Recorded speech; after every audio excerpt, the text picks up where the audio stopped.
why we lose our mindfulness so very easily in post-meditation stage is, of course, number one, I think, is one doesn't understand the whole context of what a meditation really is. People take meditation as the actual practice, post-meditation is something that's going back to the normal life, whereas the actual interpretation is that meditation is just a preliminary to the actual mindfulness that has to be practiced at a state which we mistakenly refer as post-meditation. I say mistake because we use the word post, we almost think it's an out of meditation kind of an interval. So it's not like watching a movie and then you have intermission where you can go and get popcorn and drink your coffee or go to the bathroom and then sort of relax and then continue with your movie. If one has that kind of an interpretation, it is, I think, a very big mistake, because the actual meditation begins when you get off the cushion. But in order to be able to bring in the permeating awareness that is sort of brought into a formal situation by the formal meditation in the post-meditation state, as I said earlier, the basis must be in really having worked with the teachings, the view. The view is very important.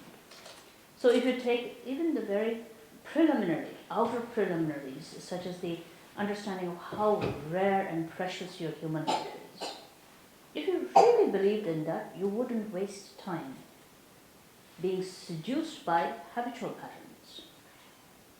In the same way, if you have really investigated on impermanence and seen it, glimpsed it, seen it, how true it is, and that then becomes a kind of a genuine experience and a belief, a devotion, a faith, a confidence in, then that understanding of the impermanence itself would be strong enough to not allow the distinction between a meditation and a post-meditative state. Likewise, if one really believed in karma, cause and effect, if one really had confidence in the knowledge and the understanding of cause and effect, one would not succumb to the daily distractions, the habitual distractions, again and again.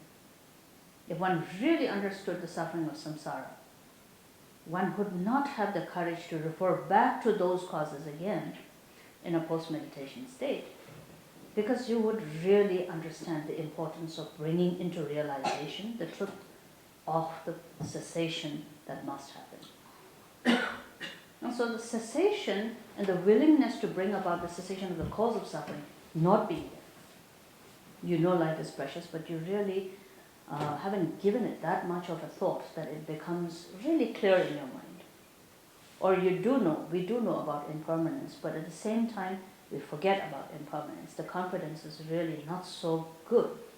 Likewise, karma, we do understand what cause and effect is, but we don't really believe in it to that degree that it would awaken us from our state of dullness and carelessness.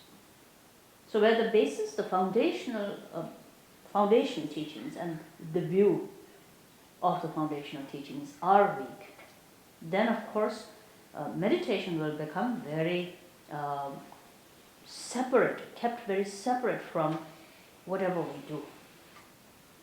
And so you see meditation as a spiritual thing to do, post-meditation is going back to normal life. And that separation does tremendous damage.